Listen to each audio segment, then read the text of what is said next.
like Amma. It's an honor to be sitting in front of you. Please bless us all with your love so that we can spread the love equally as you do to everyone around the world. I'm so blessed. Thank you.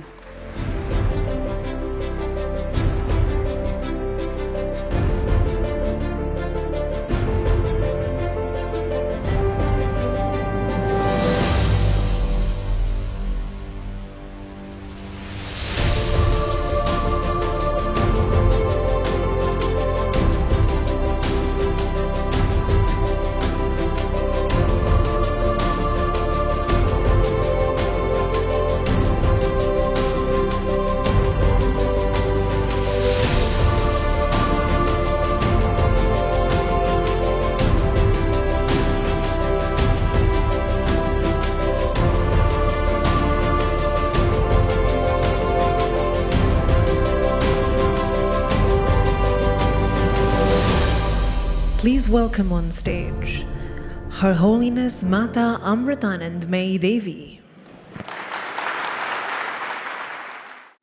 ആദ്യമായി ഇങ്ങനൊരു സമ്മേളനത്തിൽ പങ്കുകൊള്ളാൻ ക്ഷണിച്ച യുഎഇയുടെ വിദേശകാര്യമന്ത്രി ബഹുമാനപ്പെട്ട Sheikh Abdullah bin Syed അൽ നഹ്യാനോടും മറ്റ് സംഘാടകരോടും എൻ്റെ ഹൃദയം നിറഞ്ഞ നന്ദി പ്രകാശിപ്പിക്കട്ടെ. ഇന്നത്തെ ലോകത്തിൽ വളരെയധികം പ്രാധാന്യം അർഹിക്കുന്നൊരു വിഷയമാണ് ഡിജിറ്റൽ സാങ്കേതിക ലോകത്തിൽ കുട്ടിയുടെ മാന്യത സംരക്ഷിക്കുക എന്നുള്ളത്. സത്യവും അസത്യവും ദേവനും അസുരനും നന്മയും തിന്മയും കൂടിക്കിടന്ന് കിടക്കുന്ന ഒരു നിഗൂഢതയാണ് മനുഷ്യ മനസ്സ്.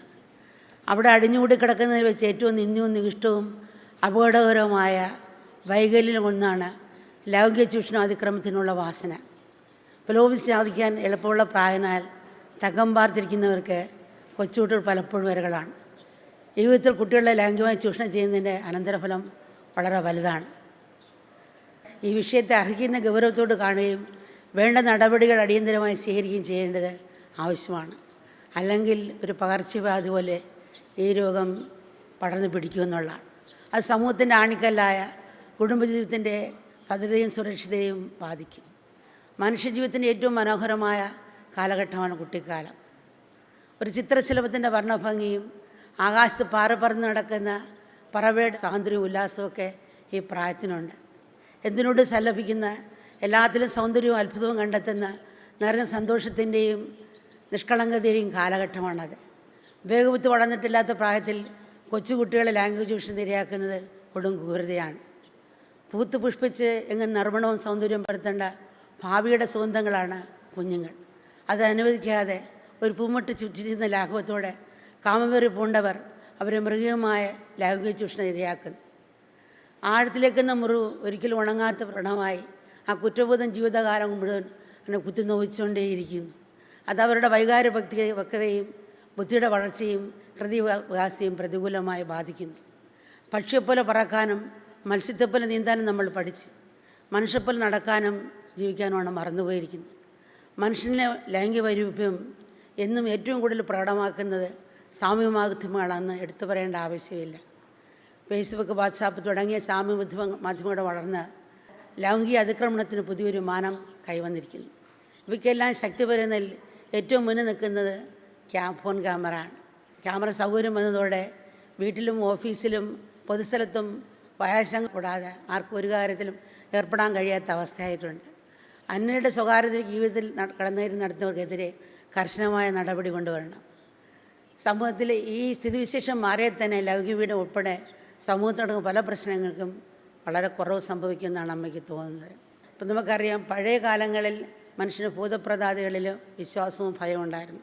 ഇന്നത്തരം വിശ്വാസം നല്ലൊരു ശതമാനം കുറഞ്ഞിരിക്കുന്നുണ്ട്. പക്ഷേ ഇന്നത്തെ പ്രശ്നം അതിലും വലുതാണ്. ഭാര്യയോ ഭർത്താവോ കൂട്ടുകാരോ കുടുംബക്കാരോ ഒക്കെ പലർക്കും ഭയമാണ്. കുളിമുറിയിലും വീട്ടിലും മുറിയിലും ഫോൺ ക്യാമറ വെച്ചിട്ടുണ്ടോ എന്നുള്ള ഭയക്കുന്നു പലരും. സ്വന്തം കുടുംബങ്ങളുടെ നേതൃത്വം എടുത്ത് പോലും ഫേസ്ബുക്കിലിട്ട് പണം മേടിക്കുന്നൊരു കാലഘട്ടമാണ്. ഇത് പറയുമ്പം അനേക സംഭവങ്ങളിൽ ഒരു സംഭവം നിരത്താൻ ആഗ്രഹിക്കുന്നു. ഒരു മോൾ തൻ്റെ കൂട്ടുകാരിയും കുഞ്ഞിനെയും കൊണ്ട് എൻ്റെ അടുത്തെത്തി. പൊട്ടിക്കരയാനോട്, അമ്മ, ഈ അമ്മയും മോളും ആത്മഹത്യ ചെയ്യാൻ ശ്രമിക്കുകയായിരുന്നു, അതിന് രക്ഷപ്പെടുത്തി കൊണ്ടുവന്നാണ്. എൻ്റെ കൂട്ടുകാരിക്ക് 16 വയസ്സുള്ളപ്പോൾ ആരോ ലഹരി കൊടുത്തു, അതിലൊരു കുട്ടി ജനിച്ചു. പക്ഷേ ഈ കുട്ടിയെ അച്ഛനെ ആരെന്നറിയില്ല. ഇവരുടെ മാമനാണ് ഈ കുട്ടി, എൻ്റെ കൂട്ടുകാരിയും അവിടെ കൊച്ചിനെ ഏറ്റെടുത്ത് വളർത്തിയത്. ഈ മാമൻ 3 വയസ്സിലെ ആ കുട്ടി ലൈംഗികമായി പീഡിപ്പിക്കുന്നുണ്ടായിരുന്നു. അത് ഫേസ്ബുക്കിലെടുത്ത് പൈസയ്ക്ക് വെക്കുകയും ലഹരി കഴിക്കുകയും ചെയ്യുന്നു. പക്ഷേ എൻ്റെ കൂട്ടുകാരിക്ക് ഇത് അറിയാൻ സാധിച്ചില്ല. ഒരു ദിവസം കുളിപ്പിച്ചുകൊണ്ടിരുന്നപ്പോഴോ നടക്കാൻ പറ്റാതെ വെളിവയ്ക്കുന്നുണ്ട്. കാല് കവച്ച് വെച്ച് നടക്കുന്നു. ഡോക്ടറെ അടുത്ത് കൊണ്ടുപോയി. ഡോക്ടർ പറഞ്ഞ് ഇതാരോ ഈ കുട്ടിയെ ലൈംഗികമായി ചൂഷണം ചെയ്യുന്നുണ്ട്, ലിഗമെൻ്റ് കീറിയിട്ടുണ്ട്, അതുകൊണ്ട് ജീവിതകാലം ഇതിങ്ങനെ നടക്കുകയുള്ളൂ, ഒരുപക്ഷെ നടക്കാൻ സാധിക്കില്ല. അപ്പം തന്നെ കൊണ്ടുവന്നെങ്കിൽ ഇത് ഹീൽ ചെയ്യാമായിരുന്നു. ഇത് വൈകിപ്പോയി. അപ്പം ജീവിതകാലം മുഴുക്കെ ആ കുഞ്ഞ് ഈ കാല് കവച്ച് വെച്ച് നടക്കാതെ കിടക്കേണ്ട ഒരു അവസ്ഥ വരുന്നു. ഇത് മൃഗീയമായ ക്രൂരതയാണ് കാണിക്കുന്നത്. ആശ്രമത്തിൽ തന്നെയും ആയിരക്കണക്കിന് കുടുംബങ്ങളെ അമ്മ നേരിട്ട് കാണുകയും സംസാരിക്കുകയും ഇതുപോലെ കുടുംബത്തെ ആശ്രമത്തിൽ തന്നെ ഒരിക്കൽ വരുമ്പോൾ 3-4 മക്കളെയും കൊണ്ട് ആത്മഹത്യ ചെയ്യാൻ പോയിട്ട് ആശ്രമത്തിലെത്തി. സ്വന്തം അച്ഛൻ തന്നെ 2 കുട്ടികളെയും ബലാത്സംഗം ചെയ്തു. അവർ ആത്മഹത്യ ചെയ്യാൻ പോയിട്ട് പിന്നെ തിരിച്ച് ആശ്രമത്തിലെത്തി ആരും കൊണ്ടുവന്ന്. അങ്ങനെ അനേകായിരം ഓർഫനേജിൽ തന്നെയും കൂടുതൽ കുട്ടികളുണ്ട്. പലരെയും കൗൺസിലൂടെയും വ്യത്യസ്തപ്പെടുത്തിയിട്ടുണ്ട്. എന്നാലും ഒരു പരിധി വരെ പോകാൻ സാധിച്ചിട്ടുണ്ട്. നമ്മൾ നടന്നു പോകുമ്പോൾ ചിലയിടത്ത് കണ്ണും ചെവിയും വായും പൊത്തിയിരിക്കുന്ന കുരങ്ങന്മാരുടെ ചിത്രം കാണാം. തെറ്റ് കാണരുത്, തെറ്റ് കേൾക്കരുത്, തെറ്റ് പറയുന്നതാണ് അതിൻ്റെ അർത്ഥം പറയുന്നത്. നമ്മുടെ അപ്പുറത്ത് ഒരു കുരങ്ങിൻ്റെ ചിത്രം കൊണ്ട് ചേർക്കണം 4ാമത് എന്ന് വെച്ചാൽ കയ്യിലുള്ള സെൽഫോൺ മൂടിയിരിക്കുന്ന ഒരു ചിത്രം കൂടി കുരങ്ങിൻ്റെ ചേർക്കണമെന്നുള്ളതാണ്. ഡിജിറ്റൽ സാങ്കേതികവിദ്യയും സാധാരണ പറയും സമൂഹമാധ്യമങ്ങളാണ് എല്ലാ സമൂഹത്തിലെ പ്രശ്നം നടത്തുന്നത് എന്നല്ല അമ്മയുടെ അഭിപ്രായം. ഇതൊക്കെ തീർച്ചയായിട്ടും മഹത്തായ നേട്ടങ്ങൾ തന്നെയാണ്. വേറൊരു സംഭവം, സ്കൂളിൽ പഠിക്കുന്ന കുഞ്ഞാണ്, ഫേസ്ബുക്ക് വഴി പരിചയപ്പെട്ടു. അങ്ങനെ അത് പ്രേമബന്ധമായി. ഒരു ദിവസം ആ പയ്യൻ വിളിച്ചു, ഇന്ന സമയത്ത് കാണണമെന്ന് വെച്ചു. അവിടെ ഇത് പോയി ചെന്നപ്പോൾ ആ പയ്യനില്ല, ഫേസ്ബുക്കിലിട്ട ഫോട്ടോ അയച്ച പയ്യനല്ല, വേറൊരു പയ്യനാണ്. അപ്പോൾ ഇങ്ങനെ തിരക്കുന്ന കണ്ടപ്പോൾ വന്ന് ചോദിച്ചു, നീ ഇന്നയാളെ തിരക്ക് വന്നതാണോ? എങ്കിൽ അവൻ ഇവിടെ നിൽക്കുകയായിരുന്നു എൻ്റെ കൂടെ, എൻ്റെ കൂട്ടുകാരനാണ്. നീ പെട്ടെന്നൊരു ഫോൺ വന്ന് പോയി, അപ്പോൾ നീ വന്നാൽ പിക്കപ്പ് കൊണ്ടിരണം അതിൻ്റെ ഉള്ളിൽ വന്ന് പറഞ്ഞു. അപ്പോൾ ഇത് കേട്ട് വിശ്വസി കുട്ടി അതിന് കൂടെ നടന്നു. സംസാര ശൈലി കേട്ടപ്പോൾ ആ കൂട്ടുകാരൻ്റെ കുട്ടിയോട് ഫോൺ ചെയ്യുന്ന അതേ ശൈലിയാണ് സംസാരം. അപ്പോൾ ഈ കുട്ടി എന്ത് ചെയ്യും, വേറെ ആളുടെ ഫോൺ ഇട്ട് ഇവൻ തന്നെയാണോ എനിക്ക് ഫോൺ ചെയ്തത് ചിന്തിക്കുക. എന്നാലും വിശ്വാസം വീണ്ടും അല്ല ഒന്നിച്ച് വളർന്നുകൊണ്ടായിരിക്കും ഈ ശൈലി. മുന്നോട്ട് പോയി നടന്നു പോകുന്നതോറും ആൾക്കൂട്ടം താമസമില്ലാത്ത സ്ഥലത്താണ് പോയത്. ഒരു വീട്ടിൽ താമസമില്ലാത്ത വീട്ടിലേക്ക് കൊണ്ടെത്തിച്ച് ആ വാതിക്കൊന്ന് മനസ്സിലായി ആരും താമസമില്ല, ഇവനെ ചതിച്ചതാണ്. പെട്ടെന്ന് ആയിടയ്ക്ക് നമ്മുടെ കോളേജിലൊരു കുട്ടികൾക്ക് ഇങ്ങനെയുള്ള പ്രശ്നങ്ങൾ നേരിട്ട് അതിനെ അതിജീവിക്കാത്തൊരു വാച്ച് കണ്ടുപിടിച്ചിരുന്നു. അത് പല സ്കൂളിലും കൊടുത്തിരുന്നു. ഈ കുട്ടിയുടെയും കയ്യിൽ ആ വാച്ച് ഉണ്ടായിരുന്നു. കുട്ടി ഇത് ചിപ്പോൾ ഓടിയ ഇവൻ രക്ഷപ്പെടും. ഈ ഫോൺ ഓൺ ചെയ്ത് പോലീസ് സ്റ്റേഷൻ വീട്ടിലും അറിയിച്ചുകൊണ്ട് ജാടയടി സംസാരിച്ചുകൊണ്ടേ നിന്നു. പക്ഷെ പോലീസുകാർ വരാൻ വൈകി. പക്ഷെ അതിനുള്ളിൽ ബലം പിടിച്ച് കുട്ടിയെ മുറിക്കകത്തോട്ട് കയറ്റി കഥവടച്ച് ബഹളം നടക്കിടയിൽ പോലീസുകാർ വന്ന് രക്ഷപ്പെടുത്തി. ഇതുപോലെ ഇൻ്റർനെറ്റും ഡിജിറ്റൽ സാങ്കേതിക വിദ്യയും മനുഷ്യാശിക്ക് ഒരു അനുഗ്രഹം തന്നെയാണ്. എന്നാൽ അവയോടൊപ്പം അവൻ്റെ യഥാർത്ഥ മുഖം ഡിജിറ്റൽ സാങ്കേതിക മുഖം മൂടിക്കുള്ളിൽ ഒളിച്ചു വെച്ചിരിക്കുന്നുള്ള സത്യം കൂടെ നമ്മൾ അംഗീകരിച്ചേ മതിയാവുള്ളൂ. ഇപ്പോൾ അറിയാം, വായു, അഗ്നി, ജലം, അതിൽ നിന്നുണ്ടായ വൈദ്യുതിയൊക്കെ ഈശ്വരൻ്റെ അനുഗ്രഹമാണ്. അത് പക്ഷേ ശ്രദ്ധയിൽ സൂക്ഷിച്ച് ഉപയോഗിച്ചില്ലെങ്കിൽ അതിനെ നിഗ്രഹിക്കാനുള്ള ശക്തിയുണ്ട്. നമുക്കറിയാം, വനപ്രദേശങ്ങളിൽ മരങ്ങളും ചില്ലകളും അതുപോലെ ഇലകളും ഉണങ്ങി നിൽക്കുന്ന കാണാം. അത് വന്ന് തീയിട്ട് നശിപ്പിക്കും. പക്ഷേ തീയിട്ടിന് മുമ്പ് വേണ്ട മുൻകരുതൽ എടുത്തിട്ടാണ് അവർ തീയിട്ട് നശിക്കുന്നത്. അതുപോലെ ഇൻ്റർനെറ്റും ഡിജിറ്റൽ സാങ്കേതികവിദ്യയും വലിയൊരു ശക്തിയാണ്. അത് കൈകാര്യം ചെയ്യുമ്പോൾ വളരെ ശ്രദ്ധിച്ചും മനസ്സമ്മതത്തിൽ കൈകാര്യം ചെയ്യണം. അല്ലെങ്കിൽ അനുഗ്രഹത്തിൻ്റെ ശക്തി നിഗ്രഹത്തിൻ്റെ ശക്തിയായി മാറുമെന്നുള്ളതാണ്. അതുകൊണ്ട് കുഞ്ഞുങ്ങൾക്ക് ഫോണോ കമ്പ്യൂട്ടറോ കൊടുക്കുമ്പോൾ ചില ഭാഗങ്ങൾ പൂട്ടിവെച്ചിട്ട് കൊടുക്കണം. അവിടെ മുന്നൊരു മുന്നോട്ടം നമുക്കുണ്ടായിരിക്കണം. ഇന്ന് ഭാര്യയും ഭർത്താവും ജോലിക്ക് പോകുന്ന കാലമാണ്. അവർക്ക് സമയമില്ല. മനുഷ്യൻ്റെ അകവും പുറവും സ്പീഡിൻ്റെ പിടിയിൽ അകപ്പെട്ടിരിക്കുകയാണ്. ഒരു പ്ലെയിനകത്ത് പൈലറ്റ് ഇൻ്റർകോളിലൊരു അറിയിപ്പ് നടത്തി, യാത്രക്കാരുടെ ശ്രദ്ധയ്ക്ക് നമ്മുടെ പ്ലെയിൻ്റെ എഞ്ചിൻ തകരാറായിരിക്കുന്നു, ഇതാണ് നിയന്ത്രണം വിട്ട അവസ്ഥയാണ്, റേഡിയോ പ്രവർത്തനരഹിതമായിരിക്കുന്നു. റാഡിൻ്റെ സ്ഥിതി ഏകദേശം അങ്ങനെയാണ്. വടക്ക് നോക്കി യന്ത്രം കുറച്ച് മുമ്പ് വരെ പ്രവർത്തിച്ചു, ഇപ്പോൾ അതിനെ പ്രവർത്തനം നിന്നിരിക്കുന്നു. ഭൂമിയെ ആശയവിനിമയം നടത്താൻ ഇനി ഒരു മാർഗവുമില്ല. ഇങ്ങനെയൊക്കെയാണെങ്കിൽ ആരും ആശങ്കപ്പെടേണ്ട കാര്യമില്ല. കാരണം നമ്മുടെ പ്ലെയിൻ ഇപ്പോഴും അതിവേഗത്തിൽ തന്നെ പോയിക്കൊണ്ടിരിക്കുകയാണ്. നിങ്ങൾ വിമാനയാത്ര ആസ്വദിക്കൂ. ഇതാണ് ഇന്നത്തെ മനുഷ്യൻ്റെ അവസ്ഥ. എല്ലാം തകരാറിലാണെങ്കിലും സ്പീഡിനൊരു കുറവും സംഭവിക്കുന്നില്ല. ഈ സ്പീഡിൽ നമ്മൾ മറന്നു പോകുന്ന, നഷ്ടപ്പെട്ടു പോകുന്ന പല കാര്യങ്ങളുണ്ടെന്നുള്ളത് നമ്മൾ ഓർക്കുക.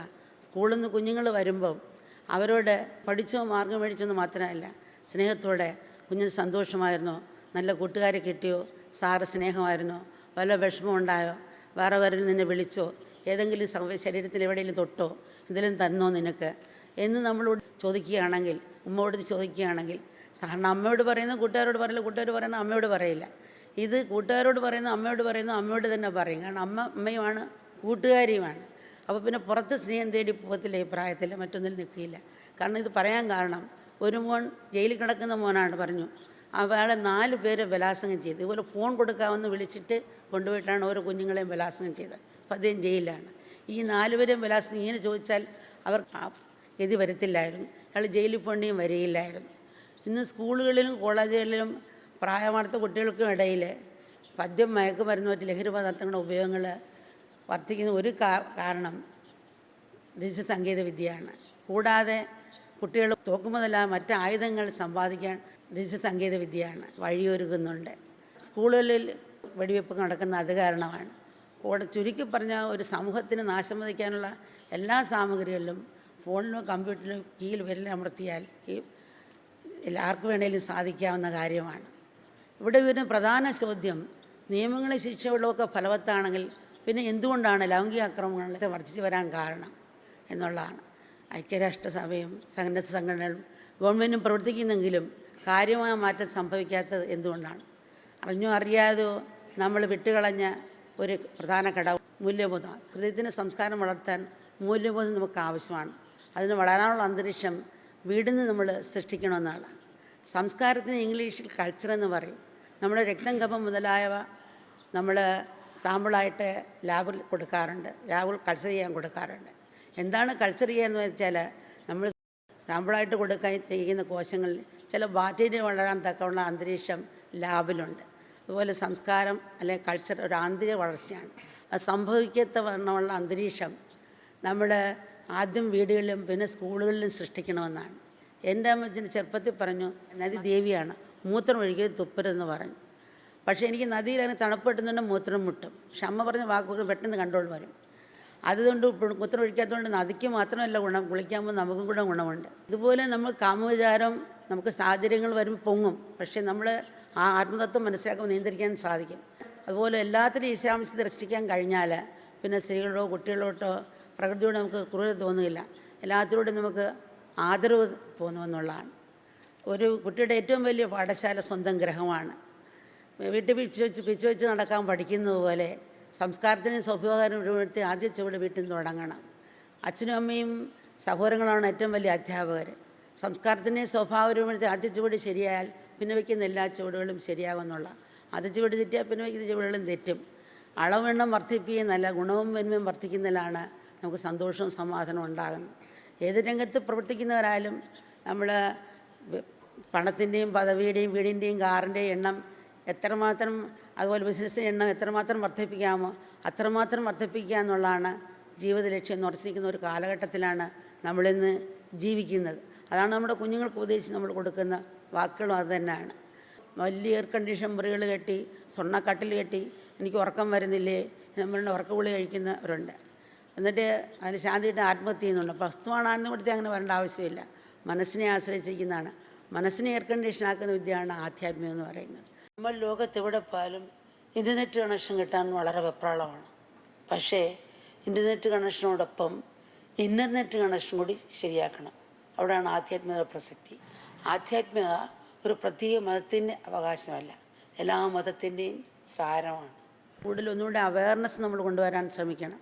കാരണം ഷുഗറിന് മരുന്ന് കഴിച്ചാലും നമ്മൾ പിന്നെയും പഞ്ചസാര കഴിച്ചാൽ ഷുഗർ കൂടും. അടിസ്ഥാനമായിട്ട് വേണ്ടത് പഥ്യമാണ് നമുക്ക് വേണ്ടത്. കാരുണ്യമാണ് ജീവിതത്തിൻ്റെ പ്രധാന ഘടകമെന്ന് പറയും. അതാണ് ജീവിതത്തിൽ ആദ്യത്തെ പടി, അവസാനത്തെ പടി എന്ന് പറയും. എല്ലാവരും കാരണവരും പരിഗണിക്കാൻ കഴിഞ്ഞാൽ പിന്നെ ലൈംഗിക പീഡനത്തിന് സ്വഭാവം നിയന്ത്രണം വരും.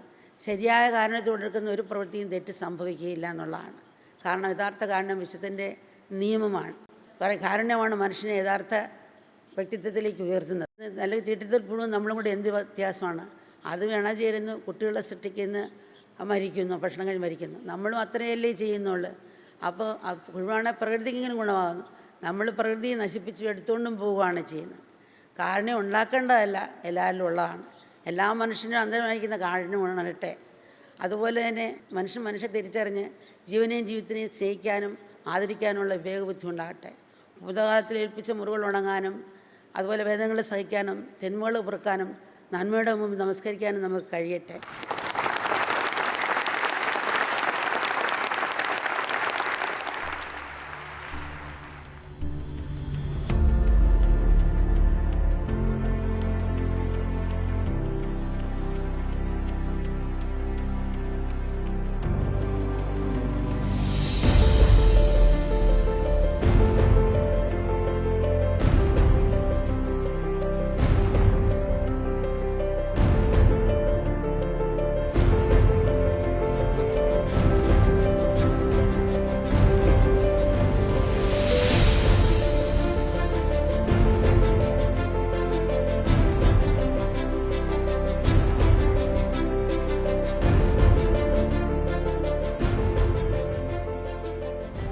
കുട്ടികൾക്ക് നേരെയുള്ള ലൈംഗിക പീഡനങ്ങളുടെയും അതിക്രമങ്ങളുടെയും ഞെട്ടിക്കുന്ന കണക്കുകൾ UN മറ്റ് സംഘടനകളിലും പുറത്തുവിട്ടിട്ടുള്ളതാണ്.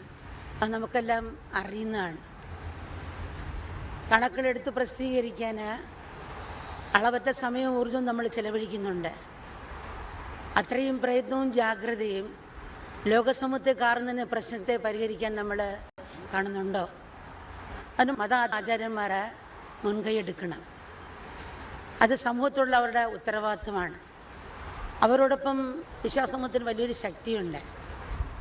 അവരെ സ്വാധീനിക്കാനും പ്രചോദനം നൽകാനും മത ആധ്യാത്മാചാര്യന്മാർക്ക് കുറച്ചെങ്കിലും സാധിക്കുമെന്നുള്ളതാണ് എൻ്റെ വിശ്വാസം. വിശപ്പും ദാഹവും പോലാണ് ലൈംഗികത. അത് പ്രാവശ്യമാണ്, അത് വൈകാര്യമായ ഒരു ചിന്തയാണ്. അതുകൊണ്ടതിന് പ്രത്യേകിച്ചൊരു നിയമവും നിയന്ത്രണവും വേണ്ട എന്നൊരു തോന്നൽ സമൂഹ മനസ്സിൽ അറിഞ്ഞോ അറിയാതെ പതിഞ്ഞു പോയിട്ടുണ്ട്.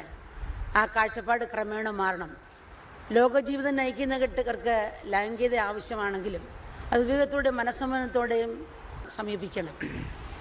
അതിന് മതാചാര്യന്മാർ മതത്തിൻ്റെ ആധ്യാത്മവശങ്ങളെക്കുറിച്ച് വിശ്വാസത്തോട് പറഞ്ഞ് മനസ്സിലാക്കണം. അത് ജീവിതത്തിൽ പ്രായോഗികമാക്കാനുള്ള നിർദ്ദേശങ്ങളും അവർക്ക് നൽകണം. ബലാത്സംഗവും മറ്റ് അതിക്രമങ്ങളുടെയും വേദനയുടെ അനുഭവത്തിലൂടെ കടന്നുപോയവരോട് ഏത് വിധത്തിൽ നമുക്ക് സഹായിക്കാൻ പറ്റുമെന്നുള്ളതാണ് ഏറ്റവും പ്രധാനപ്പെട്ട കാര്യം. വേദന അനുഭവിക്കുന്നവരെ നേരിടാൻ നമുക്ക് ഹൃദയത്തിൻ്റെ മാർഗമാണ് ഏറ്റവും ഉത്തമം. ജീവിതത്തെ കാരുണ്യത്തോടും സ്നേഹത്തോടും സമീപിക്കുക. ഈ ശരീരം ഈശ്വരൻ്റെ വാസ്ഥാനമാണ്, അത് ഈശ്വരൻ്റെ ഗ്രഹം തന്നെയാണ്. ഇവിടെ ഏതെങ്കിലും വിധത്തിൽ കളങ്കമുണ്ടായാൽ അത് പൗത്രമാക്കാൻ തന്നുള്ളിലെ ഈശ്വര ചൈതന്യം തന്നെ കണ്ടെത്തും. ആത്മവിശ്വാസം ആത്മനിന്ദയും കൂടാതെ നമ്മൾ കുറ്റബോധങ്ങൾ മനസ്സിൽ വയ്ക്കാതെയും നമ്മൾ ആക്രമിയോടും തന്നോട് തന്നെയും ക്ഷമിക്കുക. അതാണ് ഹൃദയത്തിൻ്റെ അല്ലെങ്കിൽ കാരുണ്യത്തിൻ്റെ മാർഗം. കുറ്റവാളികളെ നിയമപരമായി ശിക്ഷിക്കാം, ഇരകളെ കൗൺസിലൂടെയും മനഃശാസ്ത്രപരമായ സമീപത്തിലൂടെയും സമീപിക്കാം. ബാഹ്യമായി ഇതൊക്കെ ചെയ്താലും സ്വന്തം മനസ്സിൻ്റെയും സഹകരണവും അനുഗ്രഹവും ഇല്ലെങ്കിൽ മനഃപരിവർത്തനം ഉണ്ടാകില്ല. അതുകൊണ്ട് ഭൂതകാലത്തിൻ്റെ ഇരുട്ടിലേക്കല്ല പോകേണ്ടത്, വെളിച്ചത്തിൻ്റെ വർത്തമാനകാലത്തിലേക്കാണ് നമ്മൾ പ്രാധാന്യം കൊടുക്കേണ്ടത്. അത് മനസ്സിനെ നിരന്തരം പഠിഞ്ഞു പഠിപ്പിക്കണം. ഇവയ്ക്കെല്ലാം മതത്തിൻ്റെ സത്തായ ആധ്യാത്മിക പ്രമാണമാക്കി മതാചാര്യന്മാർ എന്ന വിശ്വാസികളോട് പറഞ്ഞു കൊടുക്കണമെന്നുള്ളതാണ്. മാതാ അമൃതാനന്ദ മേഡം കുട്ടികളുടെ അന്തസ്സും സുരക്ഷിതയും ഉയർത്തിപ്പിടിക്കാനുള്ള പദ്ധതികൾ നേരത്തെ തന്നെ ആരംഭിച്ചിട്ടുണ്ട്. അതൊന്നുകൂടി ശക്തമാക്കാൻ ഞങ്ങൾ പ്രതിജ്ഞാബദ്ധരാണ്. ഇവിടെ ചേർന്ന മതപണ്ഡിതന്മാരുടെ കൂട്ടായ്മയെ ചേർന്ന് പ്രവർത്തിക്കാൻ ഞങ്ങൾക്ക് പൂർണ്ണ സമ്മതമാണ്, സന്തോഷമാണ് എന്ന് ഈ അവസരത്തിൽ പ്രതിജ്ഞാപൂർവ്വം അറിയിച്ചുകൊള്ളുന്നു.